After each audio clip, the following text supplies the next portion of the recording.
take the personal loan.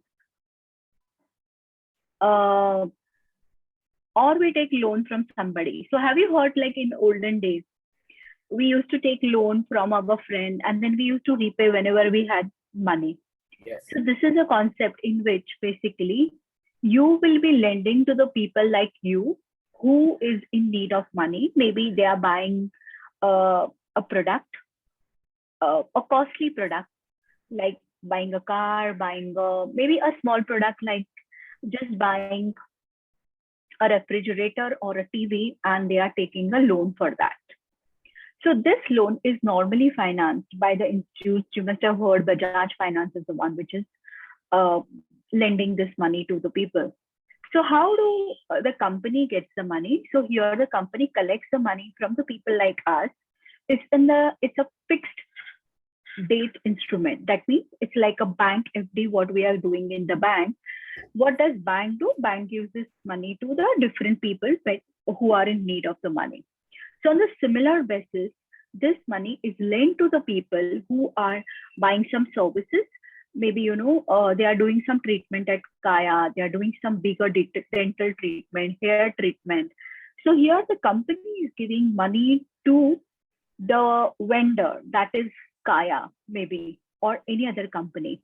And then this Kaya is arranging the loan for the consumer, and the consumer are paying EMI, which is not, which does not have an element of interest. So basically, you must have heard of, like, no cost EMI, no interest EMI. And how does this work? And how we can invest money into such instrument, that will be shown to you. You can get back to us if you have more doubts about it. So we have Sanika, is she present? She has she has joined. She has joined. Yeah. Okay. I'll just introduce her, then we can get started. Yeah, okay. So I'll stop here and over to you, Sanika. You can take over from here. Hi, good evening, everyone. Thank you so much for joining our webinar today. So we're going to talk about a very unique product, which probably not, many of you would have heard of. So it's a P2P lending product, basically.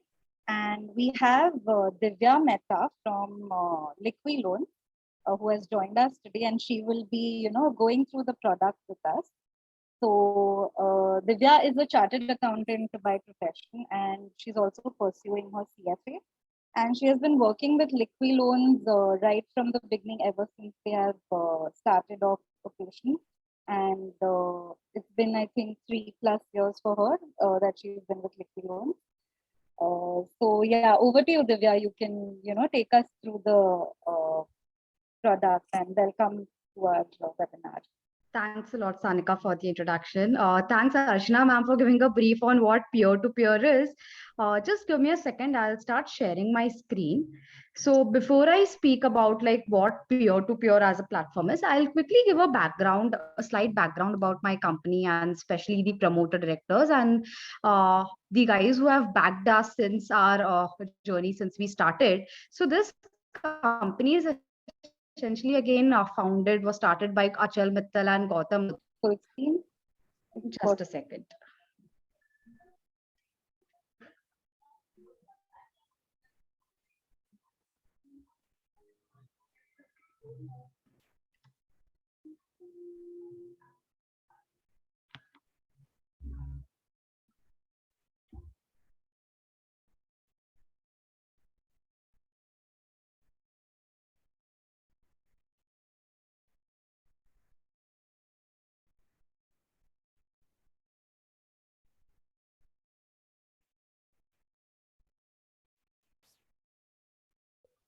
Is this better, Sanika? That's better. Sure. So as I was saying, this company again was started by Achal Mittal and Gautam Adukia. Before starting with Liqui Loans in 2018, since we started as a peer-to-peer platform, these guys had already started and built out a successful business platform known as Rento Mojo, which was basically a consumer front end giving out furnitures and appliances on lease to the end customers. That company today is valued anywhere on upwards of 1,000 crores, where they were backed by to the likes of Axel Partners, who are again the investors in Facebook and Flipkart. They were backed by Bain Capital, which is again one of the world's largest consultancy firm. Recently, they were funded by Samsung. Ventures, which again is a consumer durable and a consumer appliance brand. So Rento Mocho was backed by these people. They started in 2015, had built out this model successfully. At that point in time, they had Mr. Renaud Laplanche, they've got as an angel investor, who was basically the world's largest peer-to-peer platforms co-founder, who's the founder there, which is again, that's a listed company in US. So they had started, and he had given them the initial idea of peer-to-peer as a platform to be started out in India. Coincidentally, at that point in time, RBI had come up with peer-to-peer norms that anyone who wanted to start a peer-to-peer platform, they were to be regulated, they were to be licensed, and they were to be monitored and under the they were to be monitored and be under the purview of RBI. So in 2018, we had got our license to start working as a peer-to-peer platform. Before starting out with anything, we were backed by Matrix Partners early in our journey. So I'm sure many of you would have not heard about Matrix Partners, but Matrix Partners is one of the oldest and largest VC firm in India, where they have backed companies like Ola Cabs, Tribo Hotels, Razorpay, M-Swipe, Cloud9 Hospitals, and such other companies, where they've been successfully large growing companies. Along with Matrix Partners, we were backed by Mr. Kunal Shah, who's again the founder for an app known as Cred. Last to last IPL season, Cred was also the title sponsor for the entire IPL season. So he's an angel investor in our company. We were backed by Mr. Ashutosh Taparia, who came on board as an angel investor. Mr. Ashutosh Taparia, again back in 2016, was India's highest individual taxpayer in the country. He backed us. Then Mr. Abhishek Dalmia from Dalmia Bharat Group. So there are a lot of Dalmia Bharat companies trading on stock exchanges there. He is one of the family member there who's invested here on our platform. We have Mr. Satya Bansal on board with us, who was the ex-CEO of Barclays Wealth here. So with starting with these guys, what we tried to build out. So peer-to-peer in layman terms is no rocket science, but it's something similar which we have been doing out day in and which we have been doing day in and out throughout our journey, where our especially our fathers or our grandfathers were already doing. That is basically dealing with money while lending out to someone who is in need, and there's eventually a person who's seeking out for this capital from the person who's having an who is having excess capital. So we would have largely seen in a lot of community-based lending, especially Marwadi communities or Sindhi communities, where this is still carried out today in an unorganized manner, where people are dealing with money and giving out money on interest to the people to whom they knew personally on their merit basis. They were giving out monies there. So it was a very small, unorganized market which these guys were dealing in since ages, and then came the age of banks and NBFCs, where we started thinking that during community-based lending, there was always two challenges which people were facing. One was trust as a challenge and recovery as a challenge. So today I trusted my friend, or I trusted my community peer, and I would have given him my entire money on interest. And however, for any reason, if he was not able to pay me on my terms or on my timelines, it would have been difficult for me to recover my funds from him, because firstly, he would have been my own family member or my own friend. For me to sue or sue him or file out any legal case against him would have been difficult. So recovery and trust were two major challenges in this specific community-based lending setups. So that's where the formalized manner of this community-based lending comes up, which is to be known as a peer-to-peer lending platform.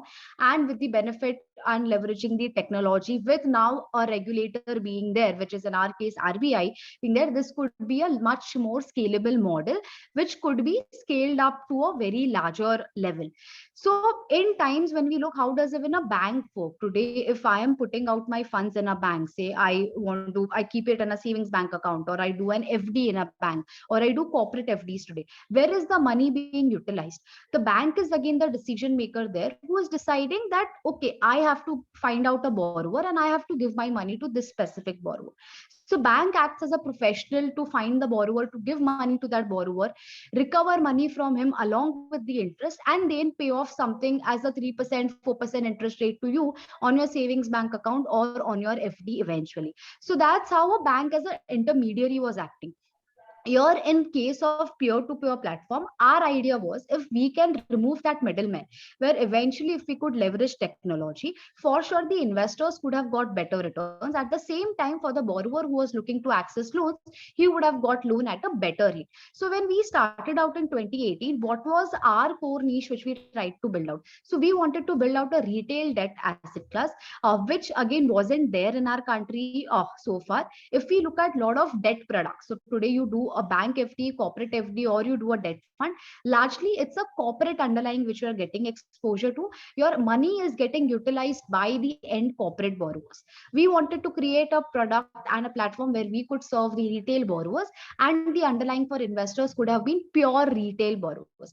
And I'll tell you the reason also why retail debt as an asset class and not giving out monies to corporates will come up in the upcoming slides as well, why we chose retail as an asset class. We wanted to offer a higher yielding product, for sure a lucrative proposition for the investors, at the same time not compromising on the safety parameter. So not doing out higher risk, higher return product, but giving out decent returns, at the same time protecting capital at points or all points in time, and offering a safer fixed income investment opportunity. Give out a diversified investment portfolio. So today when you invest via debt mutual fund, you probably your monies are getting diversified across 40 to 45 papers. In our case, that diversification is nearly 10x on what you get in a mutual fund. So provide a very highly diversified investment or proposition. Inflation beating returns. So today, if you largely look in the debt space, all the returns which are generally making are sub inflation. So we wanted to offer an inflation beating proposition for our investors. At the same point in time, maintain a consistent deliverable at all point in time. So in our case, that's a 100% success rate for all the investors till date to make complete returns and their principal on timely basis. We are the world's first peer-to-peer platform which has been assessed via CRISIL, and also the first peer-to-peer platform in the country to be rated by ICRA. So what exactly are we trying to build here at Liquiloads? When I was saying on the story that if you are parking in your funds in a bank and you want to eventually you're making some interest returns from there, why fixed income as a proposition and not some other asset class?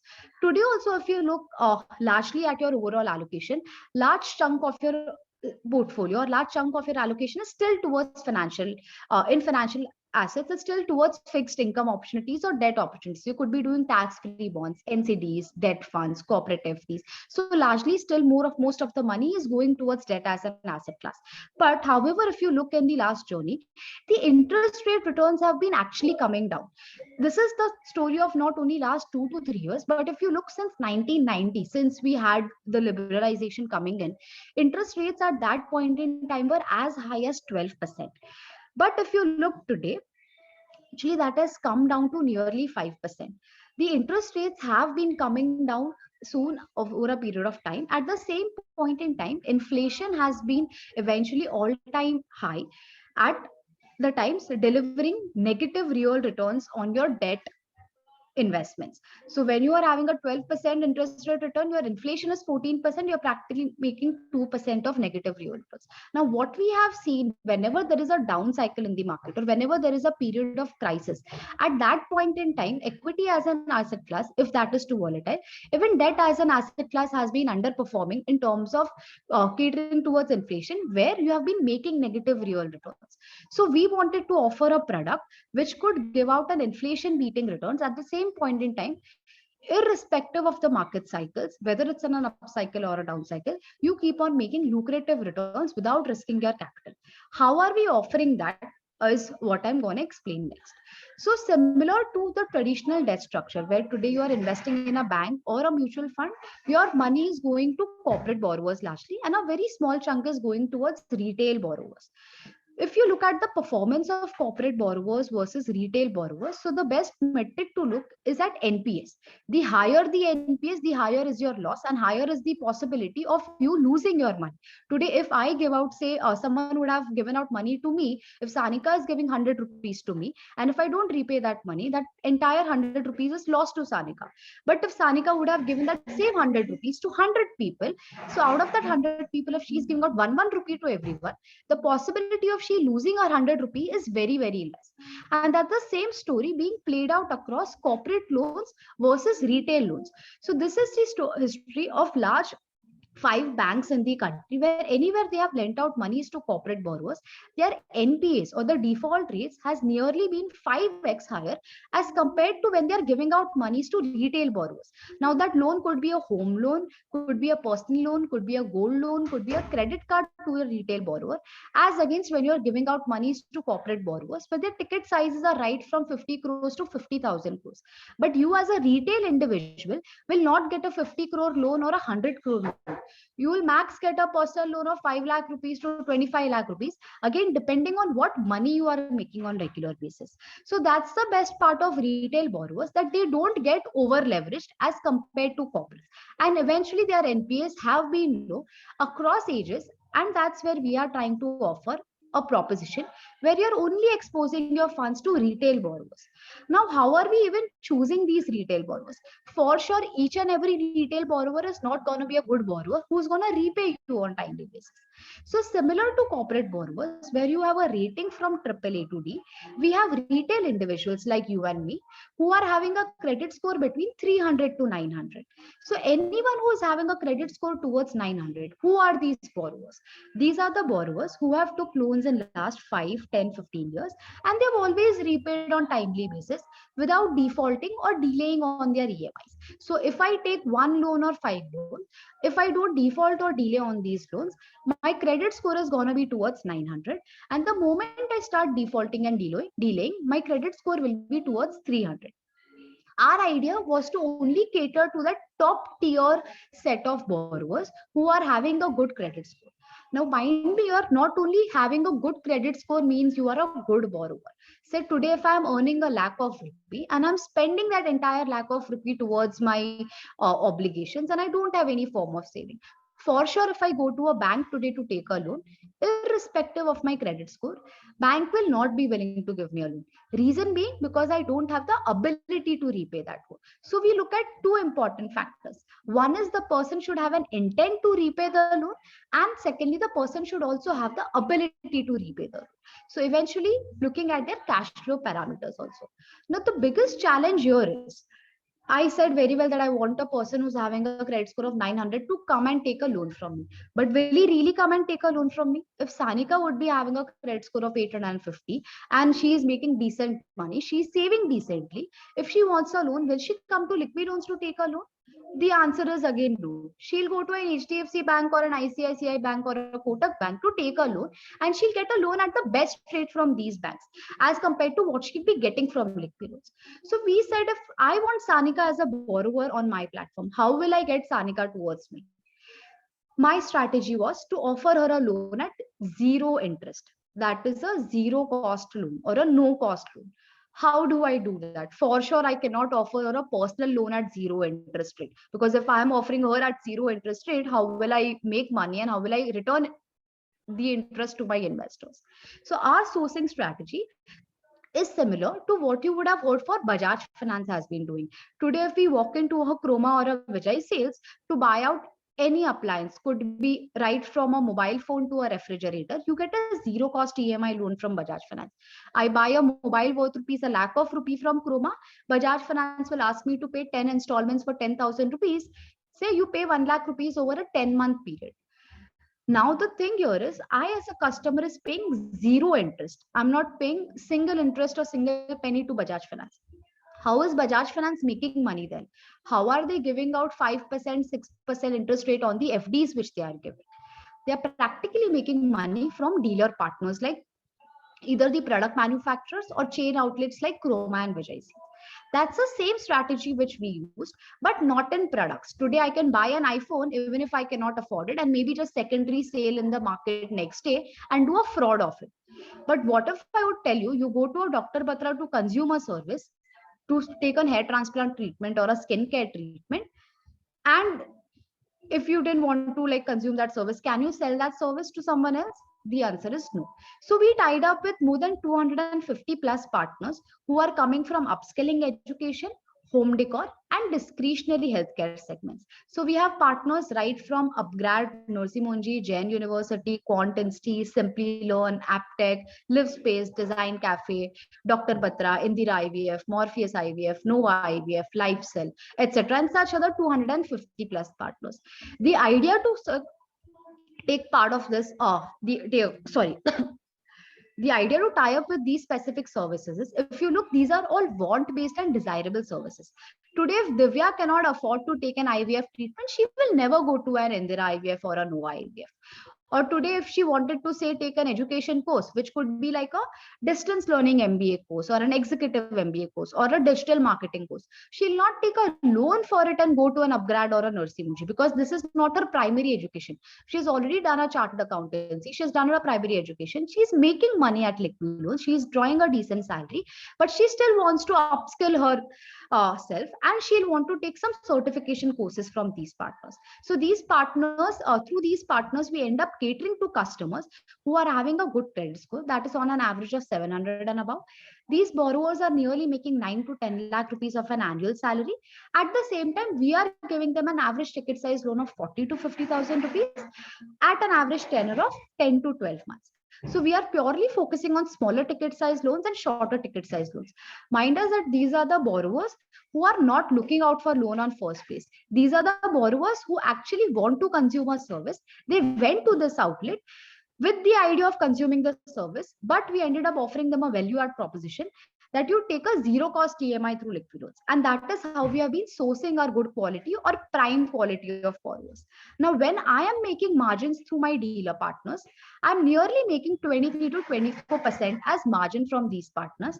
Out of this 23 to 24% of margins, I offer the first 8 to 9.35% of returns to my investors.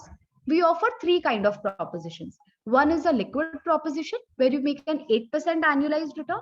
I offer a lock-in proposition which stands from 3 months to 36 months, making 8.6 to 9.35% returns. I also offer a flexi lock-in option where you want to make higher returns. At the same point in time, you also want the flexibility to withdraw your funds at your requirement. So these are the three category of schemes which we are offering, where in liquid scheme and flexi lock-in scheme, you are allowed to withdraw at any point in time at a specified rate. In lock-in schemes, you are not allowed to premature withdraw your funds. And these are the returns which you will be making on your schemes. You can start with a minimum of 10,000 rupees, go up to max 50 lakhs per PAN. You can have your HUFs investing in this, investing in individual capacities, investing through your proprietorships, investing through your partnership firms, LLPs, private limited companies, family trust. You can start from 10,000 rupees going up to 50 lakhs per PAN. In all of these schemes, except the flexi lock-in scheme, we also offer a monthly interest payout option. So if you want to have regular monthly cash flows, you can also opt for a monthly interest payout option, or else you can take a reinvestment option on all of these schemes. Now coming to the risk part. So irrespective of the returns which you are making on the product, how are we helping you mitigate your risks via this proposition? So largely there are 5 forms of risks which are there in any debt product or any fixed income product specifically. One is the counterparty risk. What if you give your funds today to Liquid Loans and Liquid Loans runs away with your money? Now, that is not the possibility in our case because your money never comes to Liquid Loans. We have a ring fence structure, which is basically with the escrow and trustee mechanism, similar to when you're investing in your mutual funds. You will be having a pool account and you will be having a trustee who will be managing out these funds. So at any point in time, your monies directly don't come to Liquid Loans. Right from you investing, me sourcing a borrower repaying back the EMIs, the entire fund flow is happening in the trustee. In the escrow account, which is managed by the trustee. So at this point in time, you don't have any counterparty risk against Liquid Loans. You don't bear a concentration risk. So when you're investing via Liquid Loans, your funds are not only given out to 1 or 2 borrowers, but your funds are given out to nearly 300 to 400 borrowers. When you even start with a lakh of rupee, you at least get 300 to 400 borrowers where your funds are being lent out.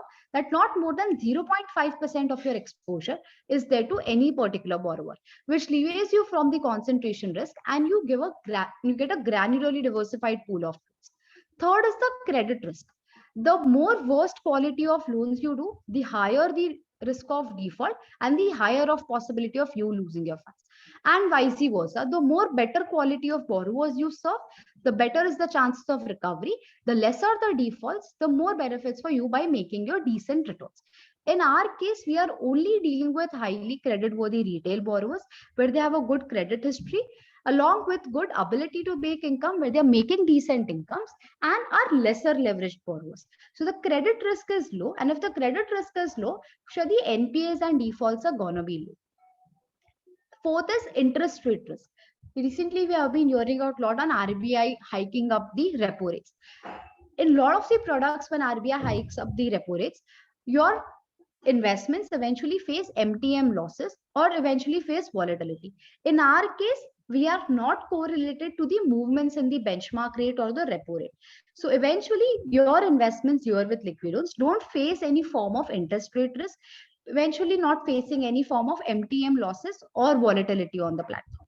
So whenever you are investing at a specified yield, you would be making that yield for that tenor, irrespective of the interest rate movements in the market. Alignment and the most important feature of our proposition that we are 100% aligned to each and every investor on our platform.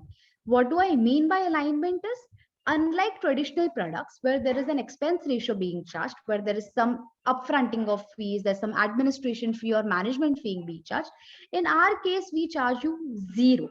We don't earn anything and anything unless and until you as an investor is making your complete principal and returns on timely basis. So if you would have invested in an 8% scheme or a 9.35% scheme, unless and until you get back your entire principal plus that 8 to 9.35% of returns, until then Liquiloans' revenue would have been zero. Now this puts me in line with the investors. Whenever I'm sourcing a borrower, now I am more cautious about sourcing a good quality borrower and eventually recovering to the best of my abilities so that the NPAs will remain low. At any point in time, you will keep on making your returns and principal on timely basis. So we are one of the first products which offers 100% alignment, where I don't charge anything unless and until you make your complete monies on timely basis. What is the margin of safety when I'm coming and speaking about alignment? As I said, we are the only platform who has been assessed by CRISIL and the only platform to be rated by ICRA. As per CRISIL, when they had done a loss estimate for us, as per them, the maximum NPAs on our portfolio expected could be 2.06%. If I am making 23% at a platform level, say CRISIL's 2% of NPAs really turns out to be. That means 23 minus 2, I'm still making 21% of margins.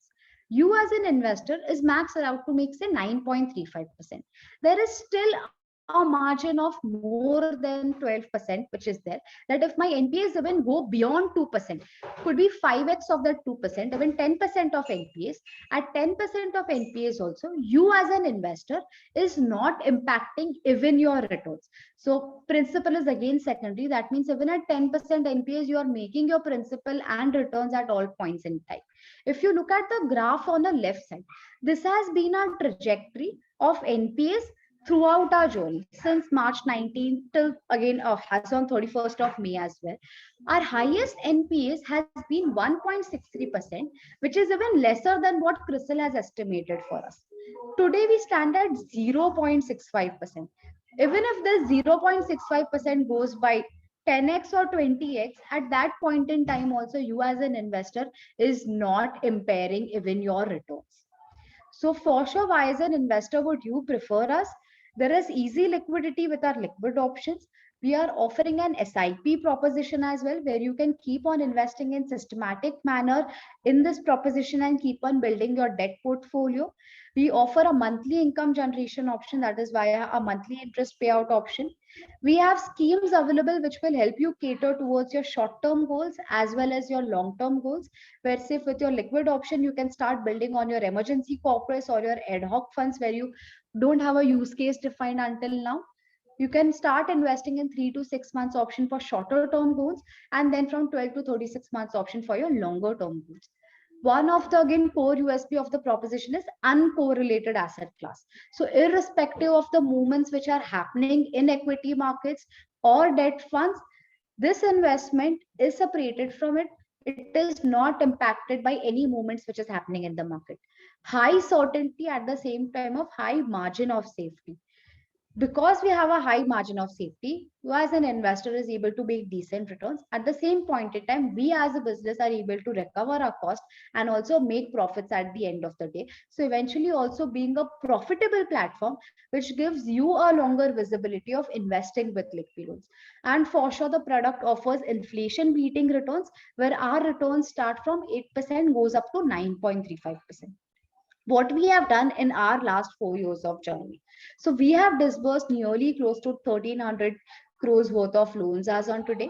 Our gross NPA stands at 0.65%, which is one of the industry lowest NPAs. And again, these are gross NPAs. We have catered to more than 3,60,000 plus borrowers. Till date, any investor who has tried to withdraw from the platform, any investor who has opted for monthly payout, we have 100% success rate metric for all of these requisites. And till date, the only platform to offer you 100% success rate and meeting all your indicator needs. So this in nutshell what Liquid Loans is, where we are offering you a fixed income investment opportunity to yield anywhere between 8 to 9.35% to fulfill your short-term and long-term goals. At the same time, as a platform being completely aligned with you, where unless and until you make your money, I don't end up making anything. This is safeguarded by the escrow trustee mechanism, because the trustee will not pass on the spread to me unless until you as an investor would have accrued those returns. So till date, I have more than 30,000 plus investors who have done more than lakhs of investments with us and have paid their complete monies at all point in times with us, even during the COVID period. So Sanika, this was from my end. If there are any questions, more than happy to take those questions. Thank you so much, Divya. That was wonderful. Thank you for, putting it so simply, like explaining it in a very simple language, where we understood. I just have a few questions from my end before, we can take questions from the audience. Sure. So you said that the interest rate risk does not apply to liquid loans. If you can just touch upon that a little more in detail, so that everybody can understand, that would be great. Sure. So what I meant by that in simple terms is, say today you are investing in our, say there's an investment scheme which offers you 8% in the liquid option. Today, Right. when you park in at 8%, say up to 365 days, if you don't end up withdrawing the funds, you make that 8% return for that period. Now, say next month, liquid loans would have been offering say 7.5% on the same scheme. But you as an investor is not impacted because you had already invested at an 8% return. So any interest rates which are also changing from our end is only applicable on fresh funds. So if you invest say in a 12-month option at 9.25%, 3 months down the line, if I'm offering that at 8.5%, you are still making 9.25% for that 12 months. One is that point. And second is, with the changes in RBI's repo rates also, whether it's increasing or decreasing, that also doesn't impact your investment performance here when you have invested on the platform. Right, because you're not basically lending as per RBI's interest rate. Absolutely. You're lending. Yeah, all right. And also, why would a vendor sell at a lower cost? That would be a question a lot of people might have.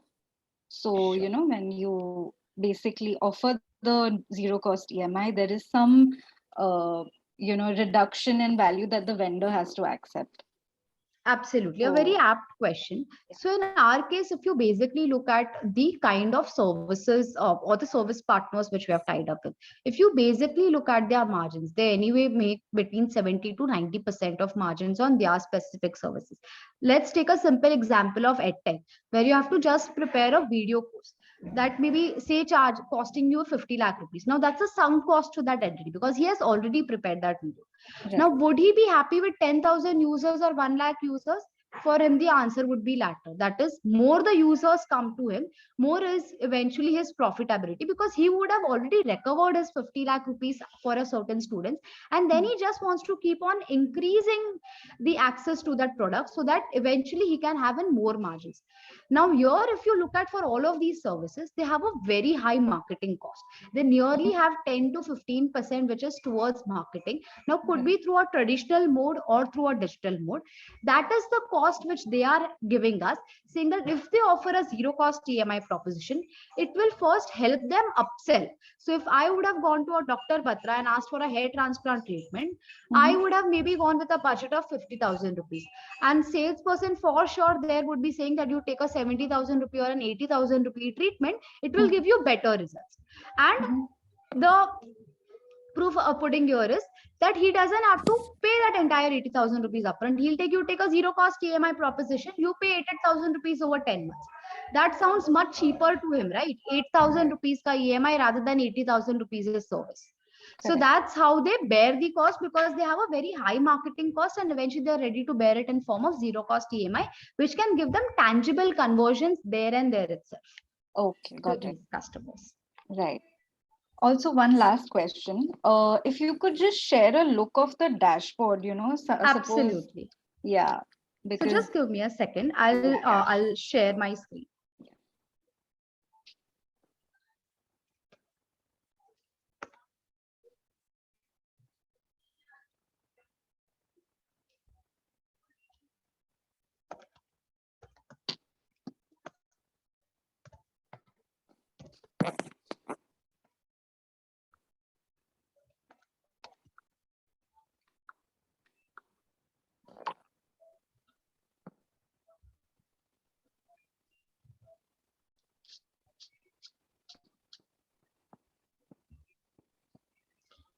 So this is again my dashboard, which I've shared.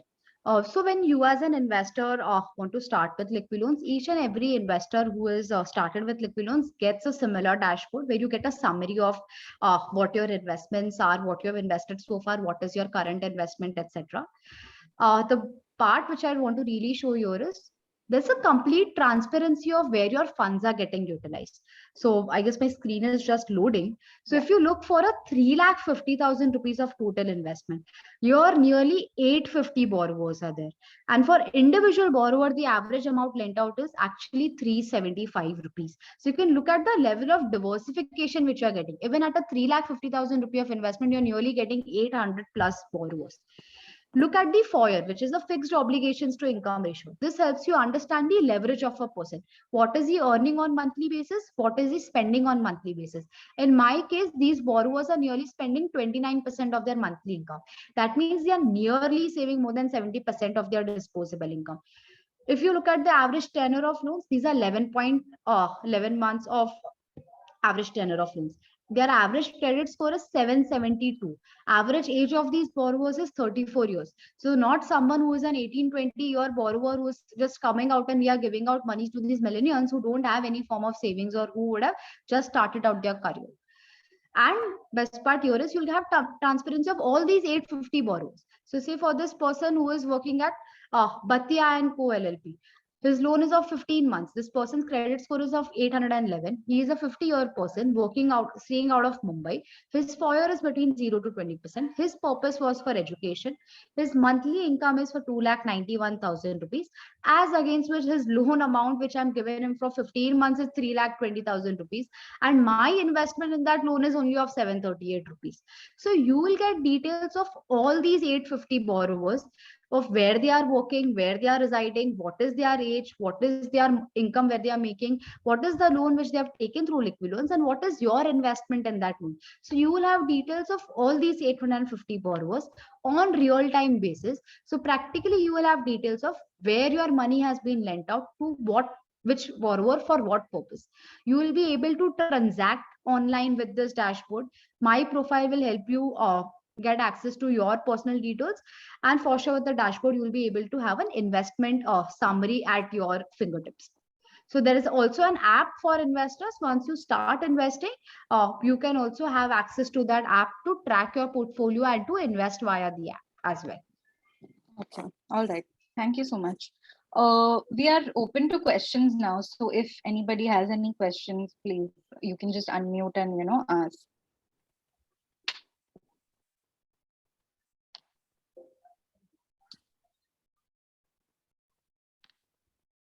Johnny sir, you have any question? Ashwini, anybody Yeah. is having an, yeah, ask it. Go ahead. See, many times we see that the companies are in loss due to giving loan and all. Okay. We are saying this registration will be under RBI. Okay. Unless under RBI only we can register for P2P business, right? Yes. So if loss occurred, what will be the solution? Correct. So first level, ma'am, there are two parameters to look at this. One, first to start with a clean form of underlying. That means you choose your target segment where you are looking out for pristine quality of borrowers. In our case, I am saying I'm not chasing only a borrower and asking him to take a loan from me. My customers or my borrowers are those people who are going to a service provider with an intention to take a service. So their intention was to never take a loan. If they would have wanted a loan, they would have gone to a bank account. And the best part here is my money also doesn't go to the borrower's bank account. The money is directly going to my dealer partner. So he can't even do a fraud because he doesn't have that money coming to his bank account itself. Secondly, because these itself are like prime quality borrowers, and that's the reason if you look at our NPAs, they themselves are like very low. In our case, the gross itself is 0.6%. That means post recovery, my net NPAs are much lower. And over and above that, I'm saying that I am being aligned to you, where I am nearly giving you a buffer of good 13 to 14%. That over and above your 8 to 9% of interest return still, there is a buffer of close to 13 to 14%. That even if my NPA is not being 0.6%, even if the defaults are occurring up to that 13 to 14% of spread, that is completely being absorbed by me, and you as an investor is not getting impacted by us. Now, if you look at the entire industry which is doing the consumer lending business, which is your Bajaj Finance, HDB Finance, Erstwhile Capital First, which is now merged with IDFC Bank, where they have also seen the 2008 cycle as well, and they've seen multiple cycles. At industry levels, the NPAs have not gone beyond 3% of gross levels. In our case, the true test would have been the COVID period, where our max NPAs were 1.63%. So then you can look at the quality of people we are dealing with, our efficiency and executionary capacity to even have the best of recoveries at all points in time. And over and above that, the spread which we are offering you, which is close to 13 to 14%, that unless and until you make your money, I don't end up making anything. I guess that is the biggest bet, or that is the biggest skin in the game which we are having, that I don't make anything unless and until you as an investor is making completely. And for sure, being in the business, we definitely want to make money at all points in time. So we'll always take care of that would be our prima facie. Does a P2P company while doing registration under RBI, do they deposit certain amount So ma'am, there are certain net worth. IRBI? So we don't because we are an NBFC and not a bank, so we don't come under that deposit and insurance credit guarantee scheme itself, because we operate as an NBFC and not a bank. But yes, when we are doing the licensing and registration, there are certain net worth requirements which we have to fulfill. So unless and until, say, the net worth requirement is of upwards of 2 crores plus. So unless and until you have that net worth, RBI would not even entertain you for the license. So do we have to deposit 2 crores with RBI, or we don't have to deposit? We have to maintain that at our entity level. Okay, got it. Yeah. And again, ma'am, we are profitable as an entity. So if you look at our journey of last 4 years as well, we have not only made money for our investors, but we have made enough money for ourselves as well, where we have been in profits for last 2 consistent years as well now. Isn't the 8% returns that you are guaranteeing on the lowest on the lower side because of the RBI increasing the interest rate? Maybe they increase in the next quarter again some more. Sure. So, sir, if you still look at the arbitrage, so currently say where 8% is on the liquid proposition which we are offering. Today also, if you park your funds in a liquid fund or an ultra short fund where you're getting liquidity on T+1 basis, in our case, it's in T+2 basis, there you are still making 3.5 to 4% on YTM basis. The yields here are 2x of what you are actually getting there. So it's practically 100% more returns than what you're still getting in markets in other products. And for sure, if the RBI repo rates are increasing way beyond the expectations, then for sure our product also would be equivalently competitive to compensate for that. And one more thing, when you say you're assuming somebody gives you 1 lakh, how Yes. do you define how many people get out of it? So, sir, our foremost parameter is that not more than 0.5% of your invested capital will be exposed to any particular borrower. So the max I can give out to any borrower is 500 rupees if you're lending out, say, 1 lakh rupees on the platform. So there's an algorithm built out which will eventually, as and when loans are coming in, they'll keep on dissecting those loans and allocating it to you. And in our case, because we only approve like a specific set of borrowers. So I don't have an A quality borrower or a B quality or a C quality borrower. For me, all the borrowers are approved and underwritten using the same thresholds. So at any point in time, if you look at the risk for any borrower defaulting, practically it'd be same across all the borrowers. Thank you. Sure.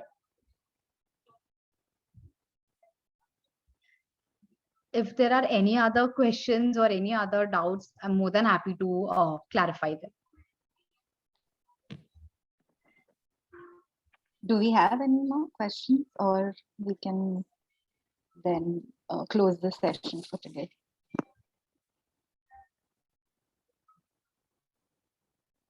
I think Sanika, nobody is having any doubt. I think there is something in chat box. Okay. Yeah, so Neha-ji is saying very informative session, thanks.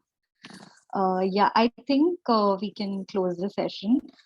Thank you so much everybody for joining in on a Saturday afternoon. And thank you, Divya, for joining us and, giving such a wonderful session. My pleasure. Thank you so Yeah. much for giving me this opportunity. Thanks, Ashna ma'am. Thanks, Anika. And So much, okay, Divya. yeah, so we can end the session now. Thank you, everyone, and see you next month for our next webinar. Wish everybody a happy weekend. Enjoy your Sunday. Bye-bye. Thank you. Bye-bye. Bye-bye.